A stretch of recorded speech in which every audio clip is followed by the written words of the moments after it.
What I'd like you to do first is just share your energy with the people who are going to come on the stage. So just give me a little noise right now, please. Give me something. Give me something.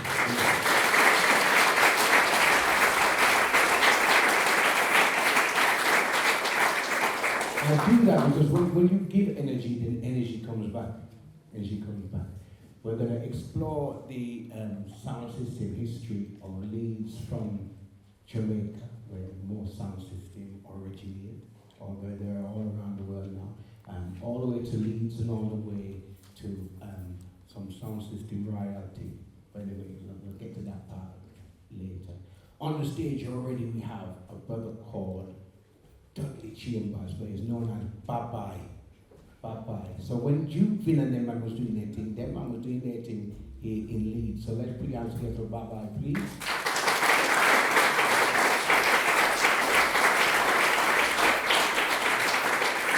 Another brother who I'd like to call to the stage, his name is Mr. Gonzalez.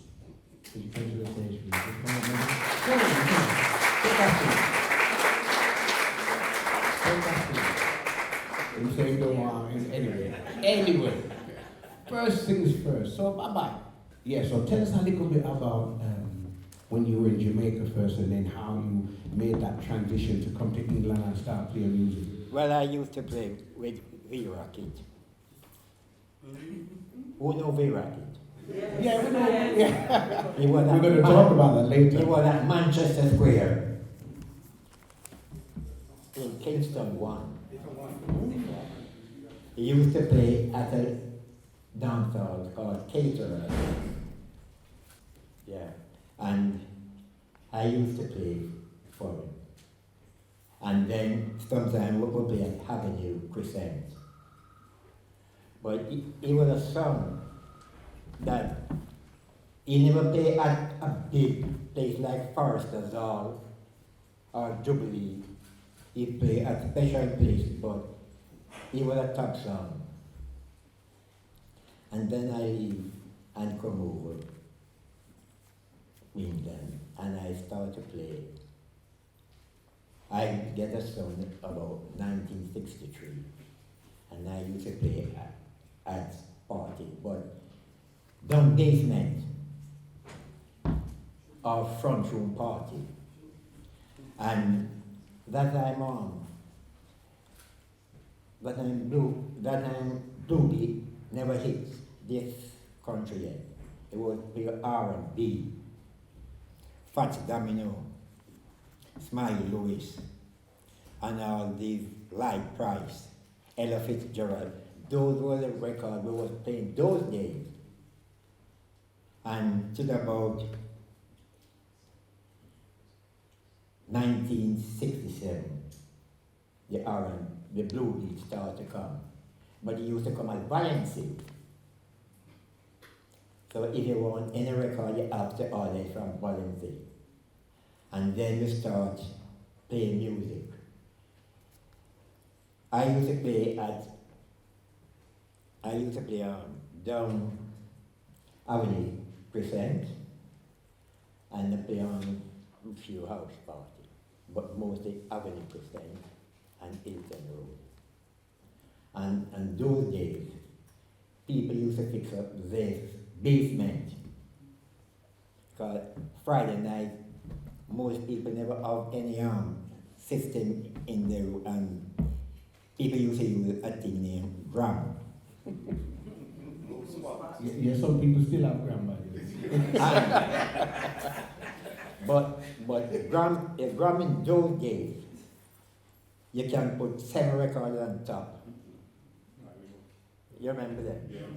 And they drop. But I came from Trinidad and I changed that. I used a one adapted turntable because that I was playing from back home.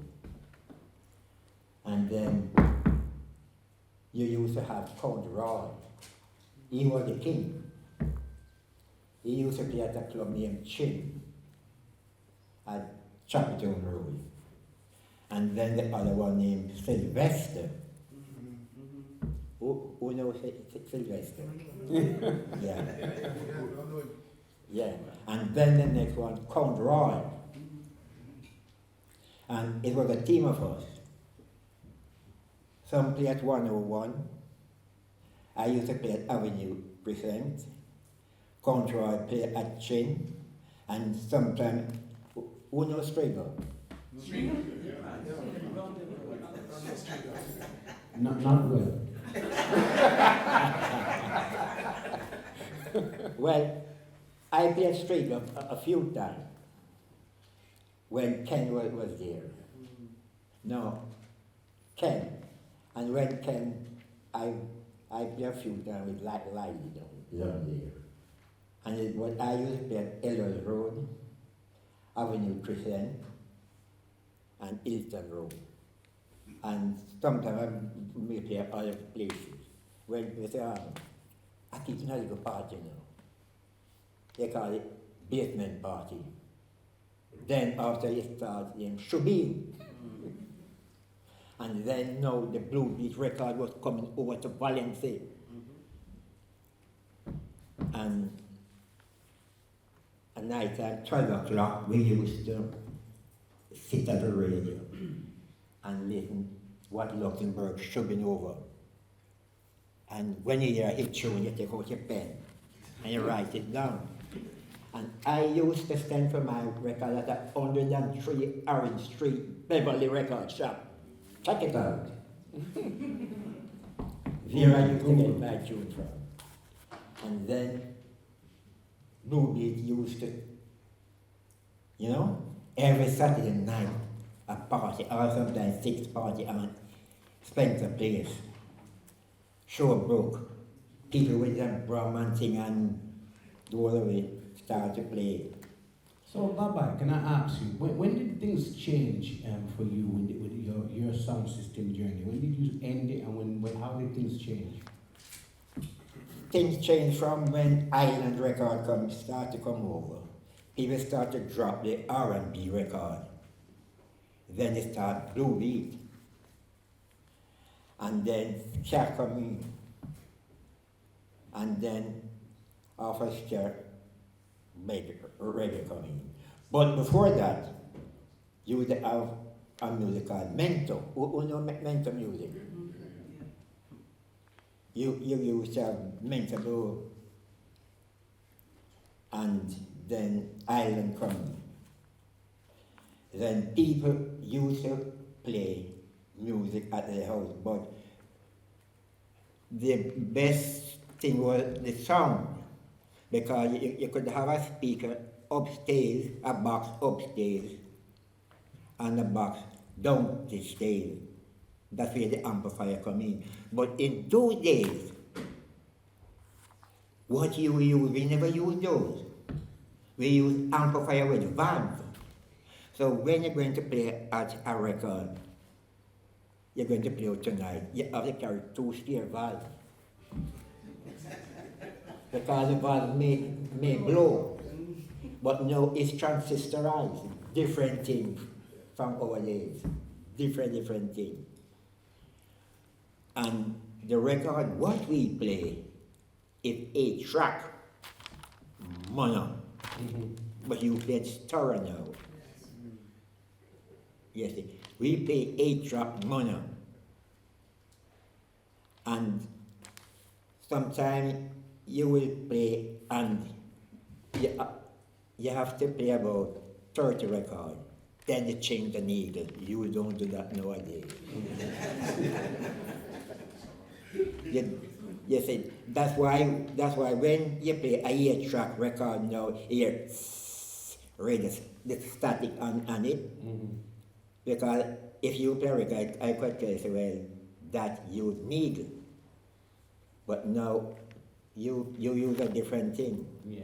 So when your sound system journey ended, did you pass on any of that information or any of your equipment to anybody?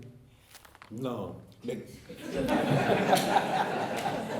Because in those days when you play a record, when I get a record from Beverly, I cover it over with white, put a piece of white lip over it, and I will have that record and licking about for about 3 weeks, and you can't get any.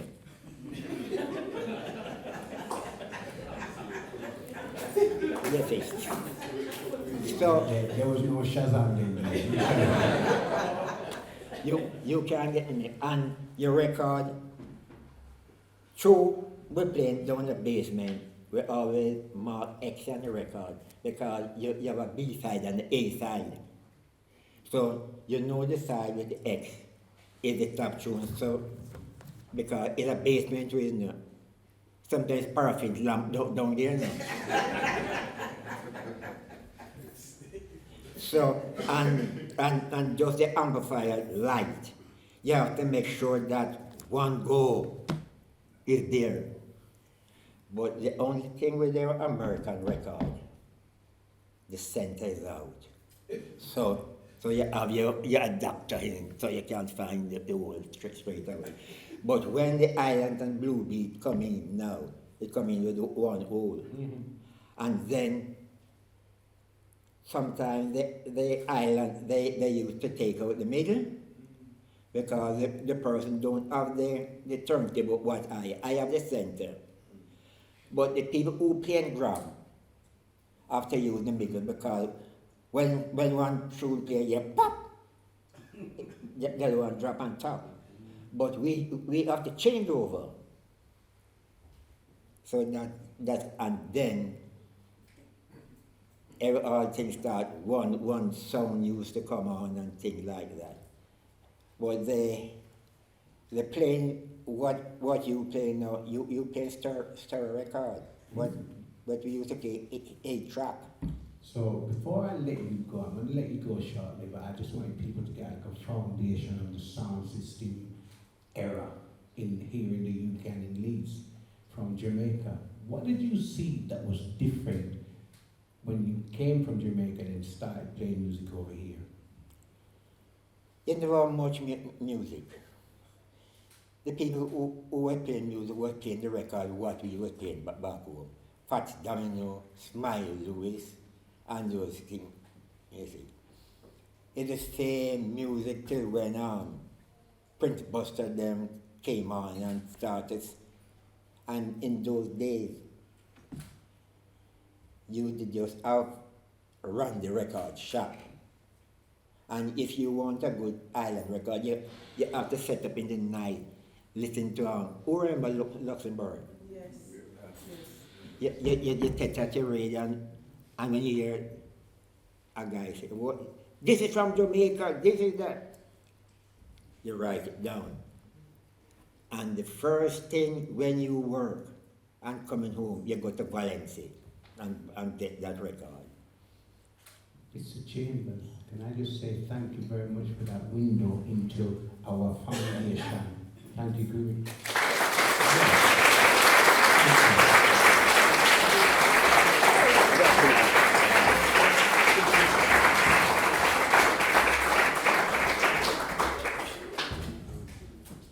Wow. So for those of you who didn't know, that's how it all began.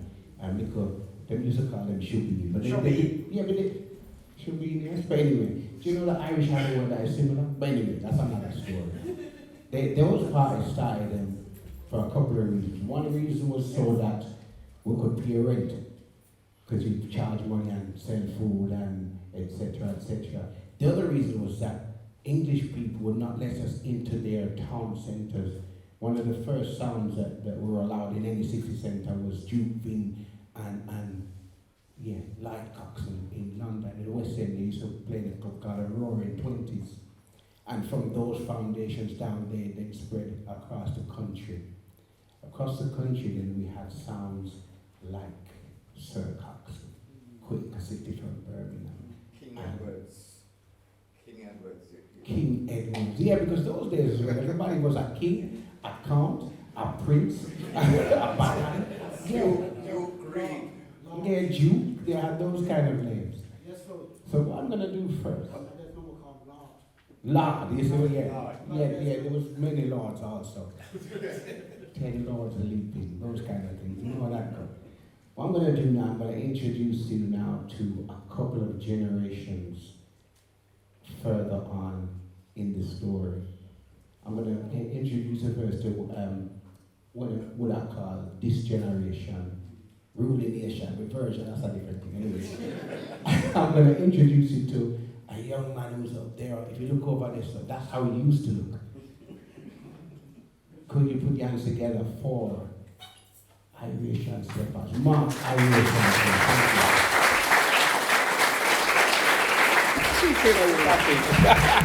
Anyone, get one. Anyone.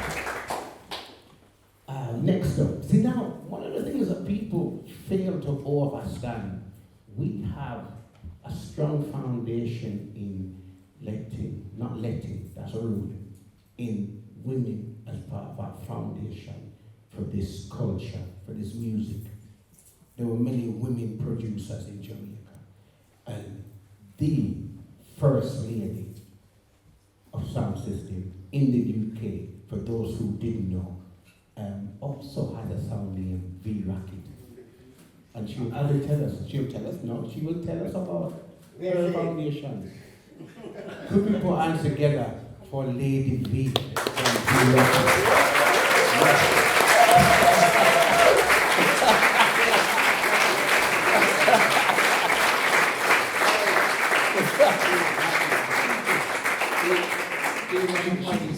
Okay. Yeah. I used to work for it. Yeah. V-Rocket, it was at Manchester Square. V-Rocket. Yes. And it played Love at the Rock. Of that time. But we never called it Love at the Rock. Yeah, we know. We called it Lockdown Show. One more time, Lady V from V Racket.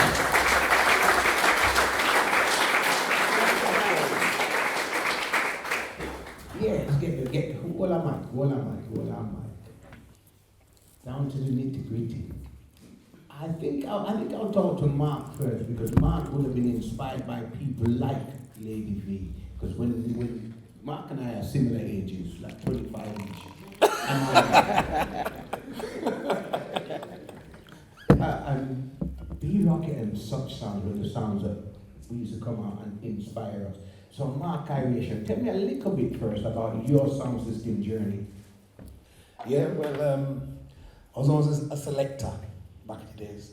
And then I had no song when I first started. That was my sound system, that was my song. Different box. Yeah, we had different boom boxes back in the days. Me and Sam Mason, rest in peace, brother. Used to link our sound system together. And then I used to do some work with Cooler Ruler. Never knows Cooler Ruler was a lover song. So we used to do some nice things with them. They used to move around with Mervyn. Mervyn Millington was my cousin. I used to move with Ambassador. He used to have Ambassador. Tubbs, she had the Tubbs song. I used to move with Jungle Warrior as well sometimes, just clean the black eye, just not with them, but just move. And Selector, I used to follow Magnum 45 was my favourite song back in the day, because Steppas, Steppas, Marvin did a good thing, man. Marvin was like the top DJ song. But we made a song called Ito Rockers. That was our own song, because I went to Concrete Lion, as you know, Bradford song, which them kind of collaboration never really happened too tough with different cities, but Jules said, Bradford's around the corner, and he used to like my curries over there, so we linked it with Concrete Lion. And then me and Sam said, well, let's start our own song, and we got these boxes made from some vintage cabinet maker. Back in the days, it's called Ito Rockers, and there's parties back in the days, as you know, those that know me. And then from there, so Iration Steppas came, respect to you, Then Iration Steppas formed in the late 80s, 89. The reason why Iration Steppas formed was because when Ito Rockers was playing, we was doing rubber dub and stuff, no problem. But then the slackness started to come in.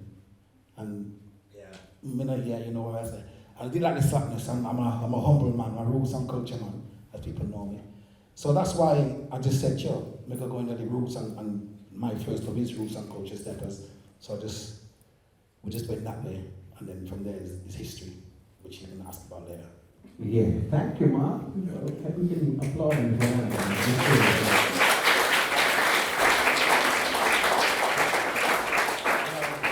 Lady V. We're going to start from the early part of the sound system journey. When I was talking to a lady in the audience, she told me that their first amplifier was a 50-watt amp.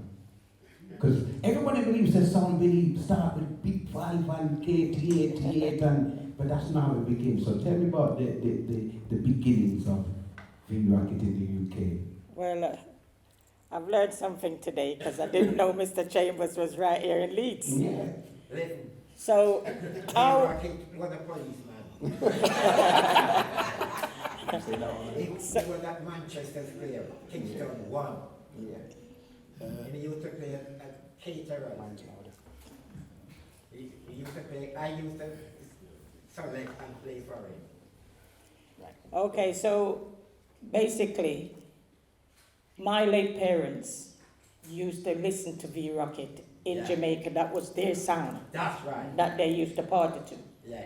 They was based in Spanish Town, but when they went out for entertainment, it would be V-Rocket. So when they came to the UK, to Nottingham, not just the fact that it wasn't allowed in the city centre, but we wasn't allowed to go into nightclubs, period. Mm-hmm.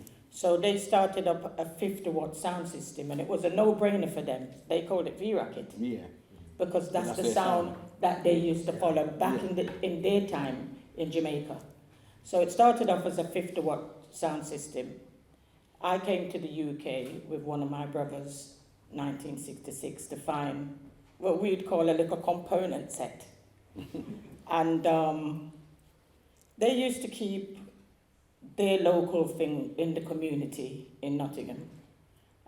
Their blues party, little gambling, cook food, and people would come and buy their food, play dominoes, play ludo. So it was their own entertainment locally until the sound started to grow, and that's when the valve amplifiers came in. Our valve amplifiers the first one was a piece of 500 transformer with the valve KT88 or KT66. In fact, I was going to work with a couple of them to show today, to show.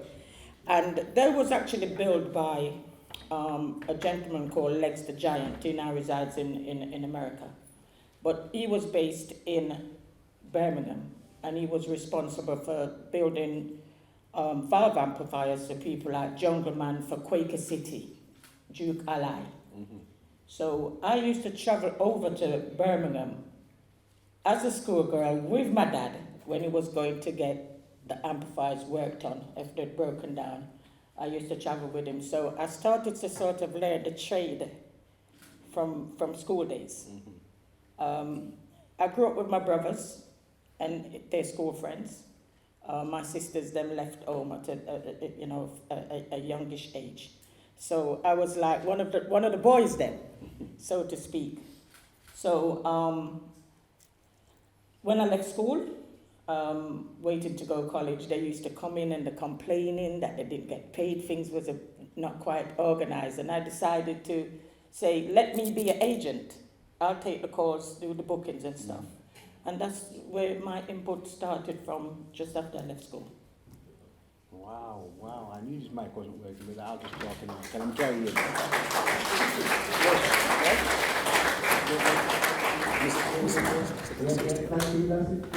Lovely. So, the sound system thing, and we'll go back to Mark now. When you developed and you had your own sound, God bless the child having more.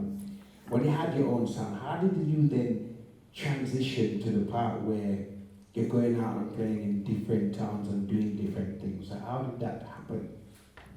Well, it's like this mic's loud, yeah? All right. How it transition? Well, phone calls, people start to phone and say, yo, can you play here and there? The first booking out of town, because obviously Leeds is a city, the first was in Bradford. Mm-hmm. So this place called Checkpoint in Bradford. We used to do that regularly on Sundays. It was original sound. And so Bradford was that. Then Huddersfield, Venn Street, the works, all them places, parties. You saw many parties in Huddersfield. But everyone knows Huddersfield parties every week, every day near the party. So we did Huddersfield. So that Yeah, my first out-of-town bookings was that. Then I was in Manchester. When I started to get booking in like London or somewhere like that, I couldn't believe it. Because I never thought people would like what we're doing in country. Country.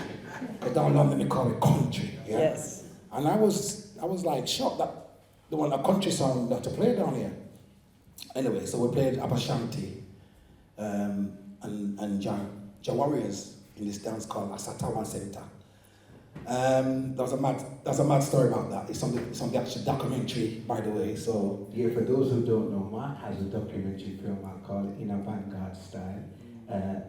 Lady B has a film coming out real soon, gonna debut, so they do have that in common, but go on, Mark, go on. okay, yeah, so yeah, that's the cool. So when we started getting called this, so I thought, okay, I'm from Leeds, let's just go down there. If we get beat up, we get beat up. But let's go down there, so let's try a thing. So we went down there, so couldn't believe it, man. We tear the place down. We actually tear it down. Because them man was like laughing because their sound was already set up. Because London sound, they like to get the best spot and chuck it on you. So you know, as a sound man know, when the sound's in the room and your sound was set up here, they like to chuck the bass on you and say, why, this bass here, and let the bass and make you feel like, I hope our sounds like that. Anyway, I had a little bangarang song, so I'm in a power shop, little bangarang song. But I know I have music, because we build music regular. So anyway, we're a little technical, but forget the technical. I just chewed on these tunes, and the London people just completely went crazy. They just went on our side and started to scam to tune them from day one. There's some documentary here, some documentary. So I was proud. I was proud that we actually came from Leeds to London and we took it from London people there, so they couldn't come to the country again. You know what I mean? So we come back to Leeds now, happy. And then phone calls started coming in on a regular basis. And then the foreign people started to hear the name Irish Steppas from foreign, talk about France for start. France in the 90s. They started to call us over to teach the French people about sound system. So me, disciples, Zion Train, Conscious Sound, my professor, to roll a few names, we went over there to teach these people how to do sound. Skank? Yeah, well, skank, yeah, that's too tall style, you know? So we did all that. And then it was funny because back in the days we took suitcase full of wires, as you might know. Wires. I thought, well, why, you know what I mean? Jack to jacks, everything, the works, because they have no clue about how to wipe a sound. So we went there now, and we were shocked because it wasn't a sound. It was a PA like this, just like this. So we said, well, what we're wiring up. Anyway, cut a long story short, we ended up just kind of playing off these little systems, yeah. And that's why now, for everyone, there's many sounds in France that are quite decent, and they're really good at festivals. Compared to England, we're not really on that festival tip as you good. What I would say, so that's kind of how you establish your fan base. Yeah. So now I'm going to have a similar question. What was the development of V-Rocket where they established this fan base where V-Rocket is actually known worldwide and you personally are known worldwide? Well, I was like the missing link. So what I did was to travel to Jamaica. My dad was the person that used to travel regularly. But then I started to travel regularly. I used to go to New Jersey first in America, and I used to pick up the Transco dub plates. Those are the blanks. The blanks. Right? There used to be 25 in a box. And then I would go to Jamaica, and I formed a relationship with the studios, Channel 1 to begin with, and later on King Tubby's and then King Jammies.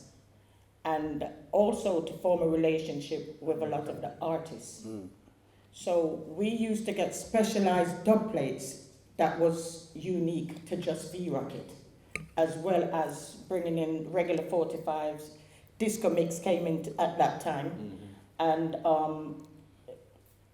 those days, we used to have entertainers on the sound. So it would be one turntable that you see there.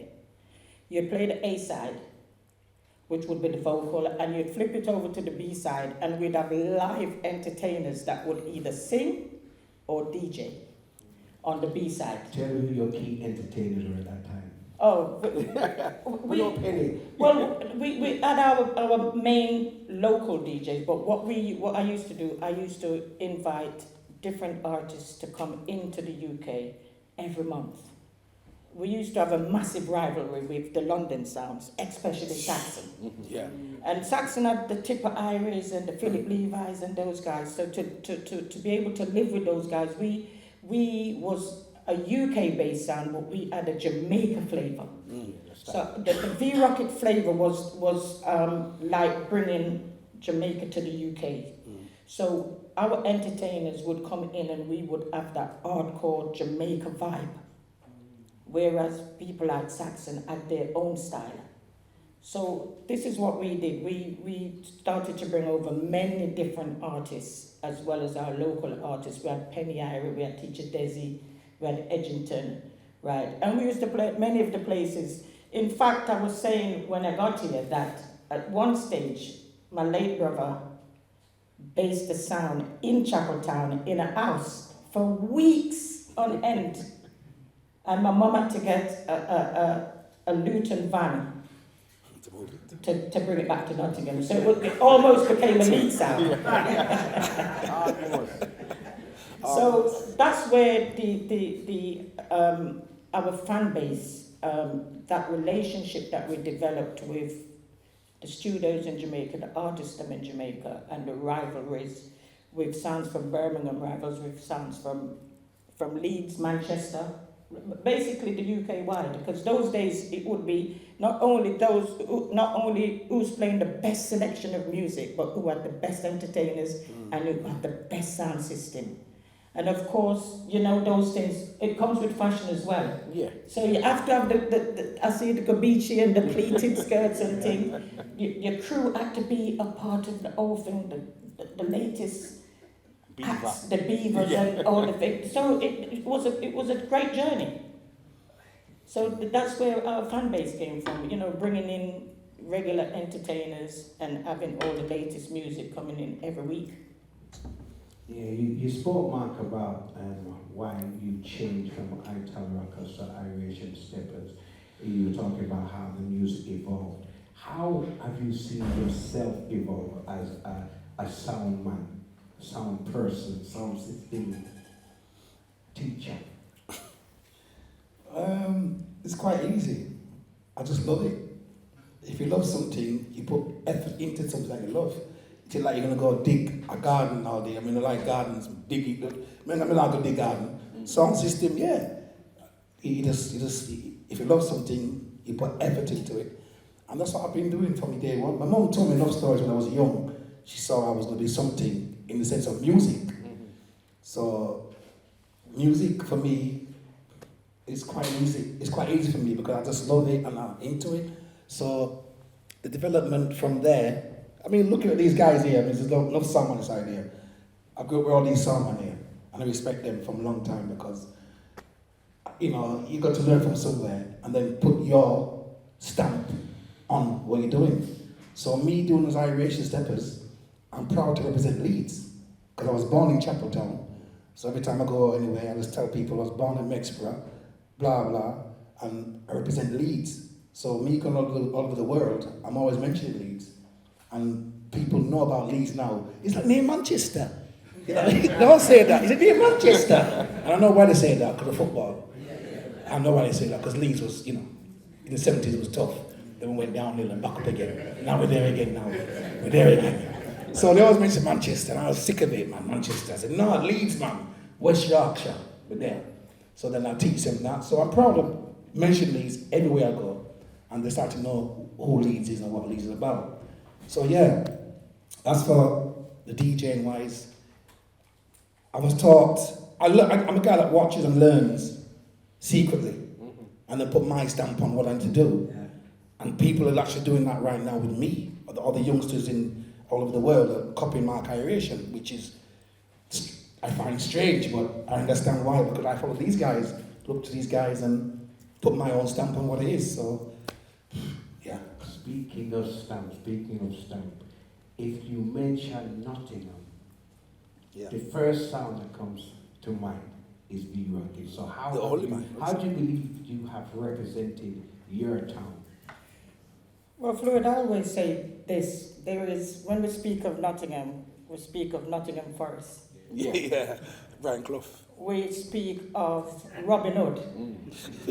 And then we speak of V-Rocket. B-Rocket before Forest. Yeah, so when you travel globally and you mention Nottingham, it was only my 10-year-old grandson day before yesterday was saying, no, you're quite famous. Because my Auntie B said that she went to Dubai in the middle of the desert and somebody knew you. So, for me, the culture, I started this at a young age. It was difficult as a female. It still is difficult as a female because it's predominantly a men's sport, so to speak, the sound system culture. But it's a legacy that I believe and a culture that I believe that should live forevermore. It's real. It has to. So for V-Rocket, it's always been handed down. It's always been a family project. It's always been a family thing. So it started from my brothers. I'm now involved. I work with another team of brothers, Parliament and Ruben. Their parents and my parents came to the UK at the same time, lived in the same house during the Windrush days. We've been together. We went to the same junior school, went to the same secondary school. I have a younger son, so we don't just hug it up for ourselves. We have to pass the baton on because things and time change, right? There is new generation. People are listening to younger people are listening to different music. So you've got to embrace all of that and make sure you don't make the legacy die. So to keep it going, we include younger people. We bring them in. We listen to their ideas and what the younger people are listening to, as well as keeping the spine of the whole thing, the real culture of the whole thing. So it's important that we don't lose the legacy of this whole culture. It's a great culture. It was my journey. It was meant to be. So blood, sweat and tears, it's been one of a movement. It's a way of life. The sound system culture. It's a way of life. It's an addiction. Yeah, real. Let me just try and show people that the sound system thing is also an avenue to so many other things. I'm going to start with Mark first and tell us about some of the other things that have come out of your sound system journey, and then I'm going to ask Daniel to see on question, because I know that you're not just sound system people, you do so many other things too. So Mark first, tell me about the extension of your journey. In what sense? You've got Kitachi, you've got everything done. Yeah. Okay, yeah. Well, first was the Cool Rulers and the Conquering Lions and stuff. And then we did the Ita Rockers, as people might know. And the journey was Iration, Steppas then. We made a few tracks as Ita Rockers. And then we made loads of tracks as Iration, Steppas. And then we made some tracks under the name called Kitachi. Because I like hip-hop from way back and beats and stuff. So me and Dennis Rutikau, we made this another group called Kitachi, which is a project like beats and beats and rhymes, whatever. And we made 2 albums. Proud of them still. Like the first one better, but the second one we had to, because was the Lighters and Warner Brothers from America wanted to get involved. Then the record label that was on called React, they thought, ooh, if they like us, then we best keep these guys on. So they kept us on, but they put some producers into the mix. And when you get produced into the mix, it just changes the whole thing, yeah? So we're raw, because the first album was a strong unit, good album, we liked it, it was us. The second album, producers come in, and the music, like Barry said, music changes. So at that time, it was changing, the music was changing. So these producers came in, and they changed up the music, made it more kind of commercial, let's say commercial. That's the easiest way of putting it, because we're still raw. So the album's good, don't get me wrong, but it wasn't us, directly us, because the mix and stuff was a bit light. We wanted it more raw, more dubbified, So that was the next journey.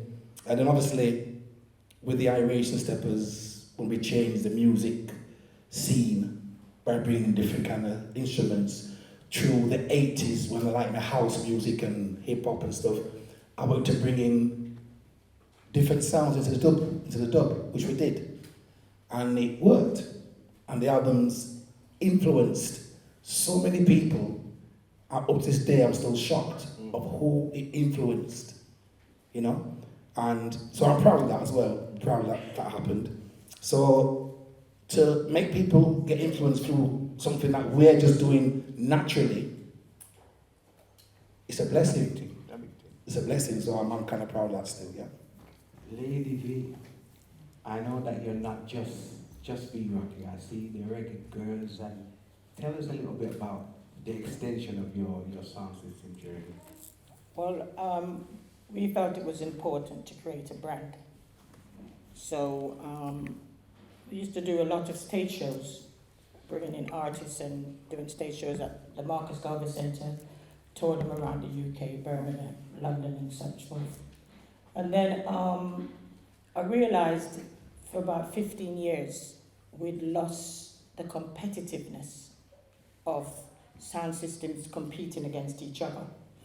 So I decided to bring back the Clash Arena, where that would happen on a different scale, a different level. So we created a brand called UK Cup Clash. Oh, yeah. And ran that for about 10 years. We started it at the Marcus Garvey Centre in 2002. And the second year we realised that it was going to be too big for the Garvey, so we moved it to London. And BBC One Extra liked what they saw and decided to come in to come and work with us. And we had sound systems from all over the world, from Japan, from all over Europe, from Canada, Jamaica, America, UK. And that brand became massive, international.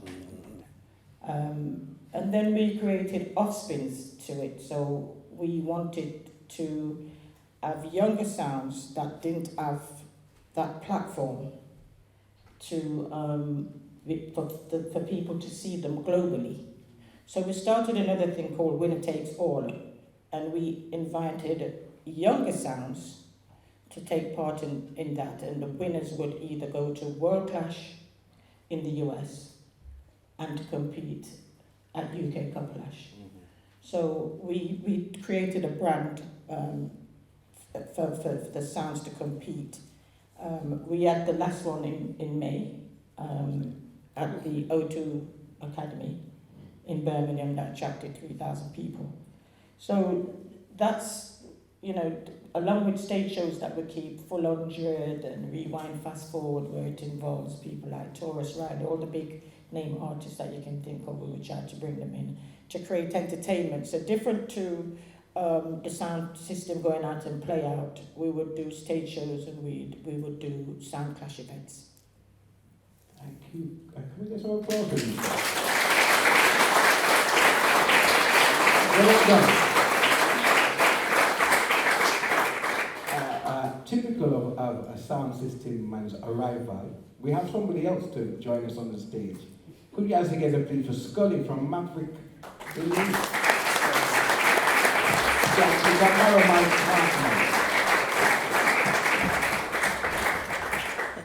The man is always smiling. Look, even sometimes when there was trouble in that smile never went. Yeah. Sometimes. Sometimes. Very real.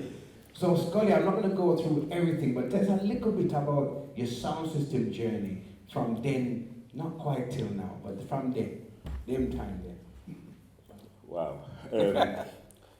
I think our sound system journey started back in Hamilton Avenue in the attic of my brother's house, and I think we was all playing the little cassette players what you used to have to record music, and we used to challenge each other with our little cassettes and everything. I think Mark's got a bigger version over there. So we used to go to each other's house and play the little music and that, and I think there used to be 14, 15 back them times there. So Hamilton Avenue had enough man, and where Lucky's shop was, it was like Speaker's Corner, so everybody used to come out there and find out where the latest party was and where the little blues was. Not that we could go, but we'd find out still. And one of my brethren is called Michael Cruz, otherwise known as Boozer. We got together and started, because his dad had a little sound system what he used to play at parties with. So we hijacked them boxes and tried to plug them into our little cassettes and things, but obviously it couldn't work. So we used to go to Tandy's, which is an electronic shop in Leeds, and we used to try and make our own preamps and make our own little amps and things like that. And Michael Boozer was very good at them technical things there, so I used to try my little thing, but I'd leave it to him at the end of the day.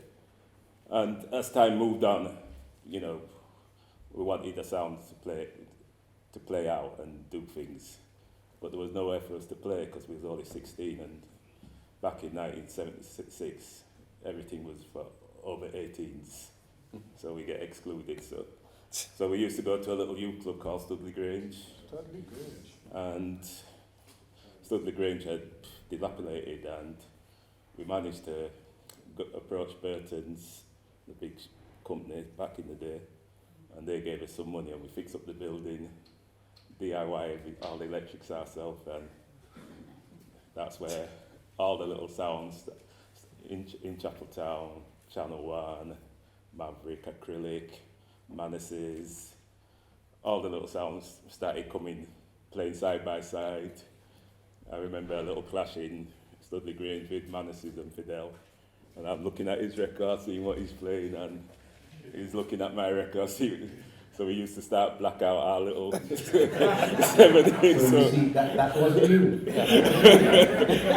so man couldn't see what tune you have, because we used to, you know, when we left school, you know, we was working. I don't think there was a man that did work when we, back in 96, because job was easy. So Friday night, we go blues, sleep on the speaker box in blues, wake up first train, go to Lazelle's in Birmingham, Black Wax Records, Zion Records, and I'd get down there, see Hopper down there, see Fidel down there, everybody waiting outside the record shop waiting for music to come. And I used to like the experience when we used to go to Black Wax Records, because Stragger have a lot of family in Birmingham. And as a man from Leeds, and you try, man playing brand new tune, and you're putting up your hand to get that tune there, you're not getting a look in. so Jabba, Stragger's cousin and that, would say, well, give me one of them tunes for us. And so we used to get a little pile built up on the counter. You have to earn your rights to have to one side. Yeah, you know what I'm going. So we used to get our little Black Wax records and then go up to Zion. And everybody had their own little connections with different record shops, because we used to go to Ladbroke Grove and Groove Records. What's the other one up at the top where you used to go? Gangsterville Records. And we used to have our little relationships and dub vendor down in Clapham Market, and you know, and as you get into the, you know, your music catalogue start build up, and everybody's getting a bit more personal about the sound and everything. Yeah. And you know, when we started, it was Maverick Hi-Fi, Yeah. and by the time we get to 79, it was Maverick High Power, and well, Jamaverick. So what we're going to do now, I'm going to ask a question that more sound people don't ever want to answer. Don't ever want to answer, or they generally don't answer honestly. So for each one of you, I want you to tell me which sound probably gave you worse beating. Listen, no sound on the planet don't get beaten at least once in their career. So who wants to go first? I'll go first. That's what I'm like. I'll go first. I'm not ashamed because right now things are wrong. They're wrong. But my first meeting was Jatubbies. We played Jatubbies up at Community Centre. Sad that's gone. So we danced in that place that you guys, a lot of guys, they don't know about Community Centre, but it was one of them places that, one of the places, gone, like Venn Street, gone. Anyway, yeah, Tubbies asked me, he said, Mark, I fancy playing Leeds one day, can you set up? I said, yeah man, we break drinks, no problem. I said, but take it easy on me though. Yeah man, don't worry man, no problem. So my little band around sound again, like I said, I had no sound system then. This was like the 80s, I had no sound. Yeah. So I just borrowed boxes from certain people. I think Isaiah, they borrowed some boxes, and this and the other, and borrowed some amps and whatever. So I just borrowed sound, I had a little bit, we had little lighter rockers, me and Sam, but we had 15-inch speakers. Remember how little speakers we had that time, yeah? So we had little speakers, so I had to borrow some boxes. So Toby's in there now, so we just played light for the first, couple hours. And then I drop a tune on him. I don't play it for him, because you know when you sound, you go buy, don't play it, the tune. So I bought some dub plates made, and I dropped this tune on him. He didn't like it. What did he do? Next tune, come on. Yes, man, blah, blah, blah. Play the tune. If people know Tubby's was the best, clean song around that time, yeah? So I'm not ashamed, because it was actually Tubby's that give me a beating that time there. So but now we have beat him up. So that's a different story. I'm going to let Skully take the next one. Well, because you know when you're having your little sound clashes and you're learning your craft as, you know, throughout the music career, my career, you know, you're always learning, aren't you? Because you're always watching what the next sound he's doing and taking. I like how you give the phone. And I think, you know, a lot of the local sound, Bradford, Huddersfield, and I think, I wouldn't say we got a beating, but, you know, it was just one of them situations in the dance where I think man have a louder sound than yours, and that was a rocker.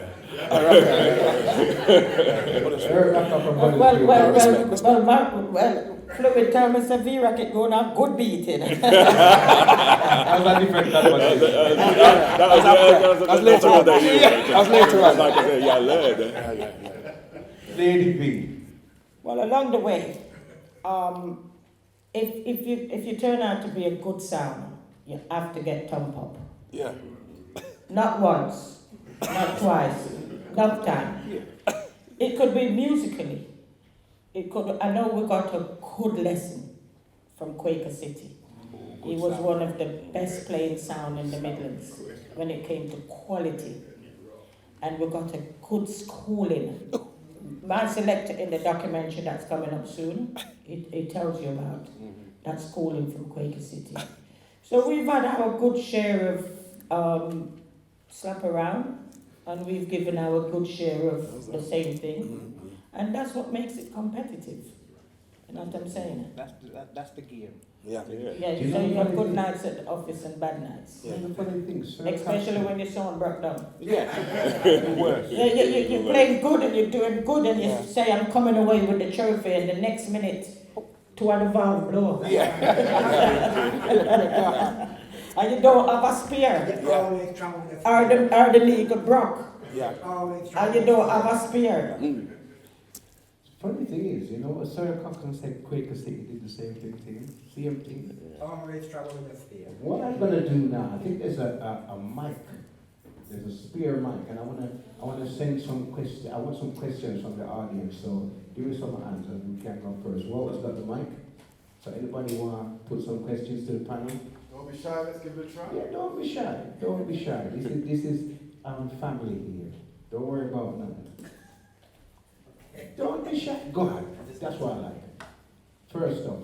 Okay, so this is my question to Valerie.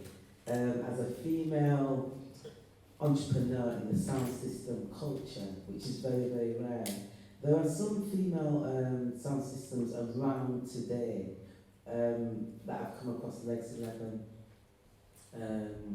and Zinger Sound. What advice would you give to the younger generation coming up, wanting to be part of that movement and understanding what the importance of that legacy is? Following the passion. If you love it, you know, don't be put off because it's a male-dominated sport, so to speak. Put the work in and just follow your dreams. It'll happen. You know, just make sure you stick to what you enjoy, stick to what you want to do. We made our own boxes. I used to stand and watch my dad making boxes. I used to see the guys them going to building sites, and when houses are being built, and pinch the wood to build the boxes. Yep. Right. So there's a female sound in Bedford. She came to see me. She started off with one box. She's probably got 4 now. And we have to be there for each other. My phone's always on. I spend more time talking about sound system to people on the phone. Some people I don't know the phone me for advice. They phone me to help them organise events. And because it's important for the legacy of the culture to live on, you have to find time for people. So it's about enjoying what you do and put the work in, and it'll happen.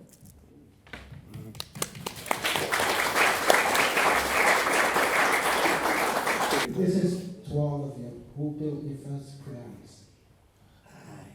Well, I answered the question originally when I said Boozer, Michael Cruz.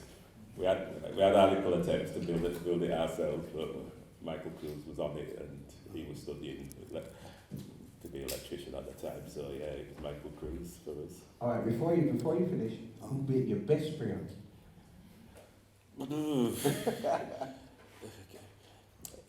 We had a preamp from Kaz in Stoke Ewington, and we had one from Tubby's, yeah. And I think the one we got from Tubby's was probably the best one, the cleanest one. Yeah, that was nice. Mark? Okay. My first preamp was a Barracuda. Very good preamp at that time. Very, very good preamp. The top section was Chris, I don't know that. And my best, now we've got a preamp called Sage, which, long story, but I'll try and cut it short. The Sage preamp was a friend of mine who I got introduced to. We were playing a sound in West Indian Centre against Mongols. And this guy brought his preamp down, just like it's a light crew, just technician, building the preamp. He says, I said, let's try it out. So I tried it out, got it in sound check. It sounded good, it sounded better than the one I had. So I thought, okay, let's try it out tonight, and if it broke down, I can always change over. Because when you have 2 sound down, you can say, yo, next song play. So it didn't break down, it sounded crisp. So I said to the guy, can I use it for the next few dances I've got to see how it works? Preamp play good. Next thing you know, he went into business and built me a preamp, which fantastic now. And he went into business that more sounds out there are now got Sage preamp through blah blah blah blah, yeah.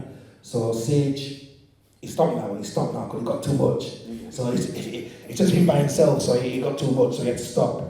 And so the first preamp that was built was for me, and the last preamp, because he came out of retirement, the last preamp was for Abba Shanti. And by the way, people will play that shanty tomorrow in Boomtown Festival. So from here, we're to go to Winchester. So big dance, we have a shanty song, Iration in the park. And Saturday, this week Saturday, Unity Day, at the High Park. For those that don't know, we're playing there with our sound system again. So come along and just hear the preamp. Advertise, yes, I know, right? We're advertise. Lady V. Yeah, our First preamp, best preamp. first preamp was Legs the Giant, Birmingham, and our best preamp is from Brains. He's based in Nottingham.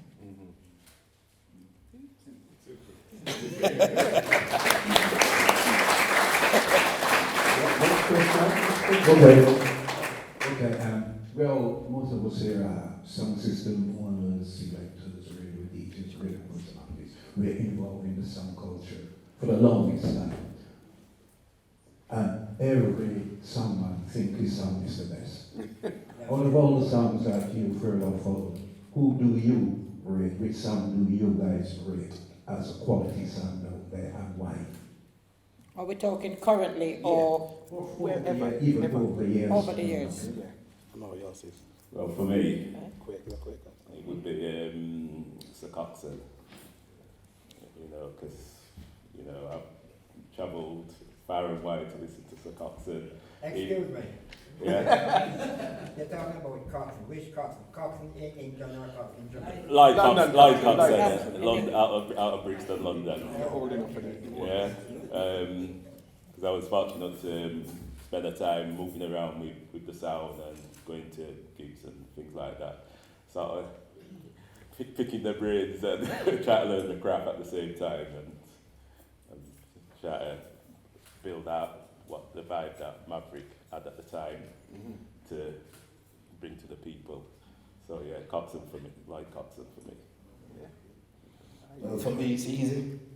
Yeah. Jatobi's, because when I had no sound system, we see Tubby's at the community centre, Chris, and Tubby's built preamps and built amplifiers and built speakers.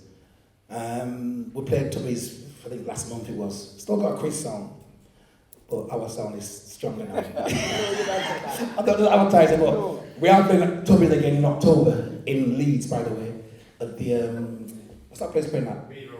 Beaverworks. Who said that? Oh yeah, Beaverworks. Yeah, we've got Tubby's in Beaverworks in October, so you can check him out. And a lot of these guys know Tubby's, and Tubby's is a Chris song, and I'm still good now. So. Yeah, I like how Mark gets into promoing while he's here. I'm surprised he never bring flyers. But anyway, Lady V. I think sound system has changed so much over the years because I'm used to the days of analog that has that warm, round bass. Analog or analog? No, I love that. Analog. I love that.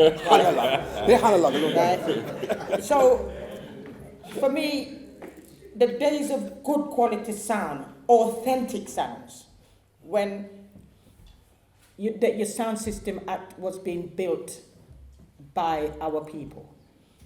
Not where you go into a shop and you buy your amplifiers and you box them and them things, and you get them off the shelf. For me, it's different. Yeah. These days, it's all digital. For me, these days, most of the sounds are sounding the same. That's right. Right? So, if I'm going to talk about historically, I have to bring Quaker City in the mix. I have to bring Java, nuclear power, in the mix. And there's other sounds that never used to play as solid as them, but the clarity. Smaller sounds like Unity could play in sounds because that's the key, the clarity where your top end and your mid and everything is clean and balanced. So nowadays with the digital stuff, people, the mass produced.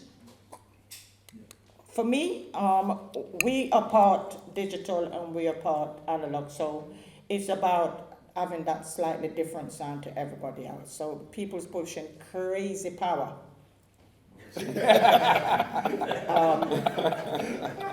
So, like I say, things and times have changed. I prefer the days when things was custom built and everybody had their own flavour, their own tone, their own sound. That's gone. Yeah, it's gone. Yeah. I would like at least 2 more questions. Kind of leading on from that question, really, a question to everyone on the stage. What's more important then, sound or selection, especially when it comes to clashes and that one? Which, and you can only choose one inside of sound or selection. Well, for me, it's everything. Because you can have the Chrissy sound, but if you're not entertaining the people, then you might as well not be in the dance. And when it comes to music and entertaining the crowd, if you're spending good money on music, you need a Chris sound to play your music. So it's a balance. Yep, next one. Yeah, same. Yeah. With the song, you have to have the two things. You have to have a good Chris song and you have to have good specials. The Yeah. music about sound. The music about sound. Yeah. You could have the best amplifier. If you don't I'm tuned. If you don't have a good box. Well, if I'm not tuned, and you have a good box, then the same thing, but you have to have both. Alright, Lady B. Well, it can't be one or the other. Yes, It's got to be a full package. Yeah. It's got to be the sound quality. It's got to be good music, and the selector's got to be good too. Because you can have the most music, and if the selector is not on point and can read what the audience wants to dance to, then If you read the crowd, yes, you can read the in crowd. Jamaica. You have one called House of Joy. Yes. And House of Joy is tall as me. And that's what you bring them to play. 4 speakers. Yeah. Four face. You have mid-range, bass speaker and tweeter. Yes. Before we finish, finally, how about the question? I've had to swim around. But for me, I kind of wanted to add something to this because for me, sound system men and women are unsung heroes within communities. In the sense that sound systems were the force that kind of helped build the communities and give us a sense and you know, we wouldn't have maybe had communities as strong as they were if it weren't for sound systems. But one of the things I think is missing is, and I know Millie says he's 100%, but the sound system men, the things they do outside of sound systems, because many of them work in different worlds, you know. So I kind of want, and I'm going to put this to all 4 of you, because even though sound systems were central to your life, what did you do as a job? What do you do as work? Because sound systems, you know, for me is that drum beating in my heart, but then many of the sound system men have gone into communities and done various other things. So what do you do as a job? Well, when I was at school, I went into engineering because I wanted to be an architect and things like that. But Probably don't want to answer as well. yeah. but as time evolved around the sound, like I said, we had Studley Grange, and Studley Grange was more like a community centre than just somewhere where sound clashed and everything. So as Studley Grange evolved, you know, we were like trainee youth workers and things like that, and as the years went on, you know, we just graduated to being full-time youth workers, and right now I'm just counselling with criminal justice and things like that, so that's where I'm at now.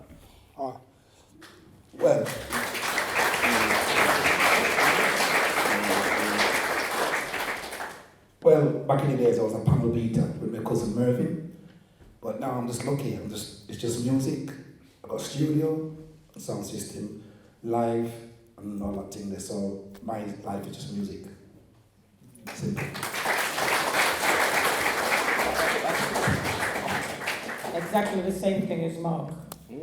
Sound system, Music. So what about when you want Marcus Garvey and all this stuff? Yeah, when I say music, on a broad perspective, you know, doing events, I assist with community things. So, for instance, carnivals are having inputs and things like that. Patois interpreting, I do a bit of that. So, apart from that, it's music. Music, yeah. 24/7. We, yeah. Through sound system, through the education that I got from sound system. Sound system was the one that informed me about Marcus Garvey and everything else, and my own history, and my social activism, which I continue to this day, and the caring for people, which I do to this day. That's what I do. That's kind of what I do. There's no formal thing, but at the foundation of it all is the music. The music informs me to be the best person I can be, which is why I'm very serious now about some of the things our young people are listening to. So, to answer the question, yeah, music is the foundation of everything, and everything else is not secondary, but that's what else I do. So there's no real work per se, but yeah, social activism. Thank you. We're going to get Iration to play some music in a moment, but first of all, I would like you to send some energy and send some joy to Skully Roots from Maverick.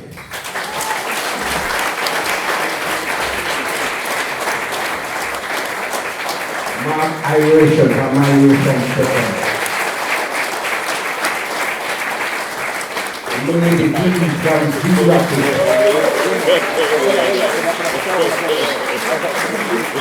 Thank you to Out of Many Festival for putting this thing on. Thank you very much, and thank you. Thank you.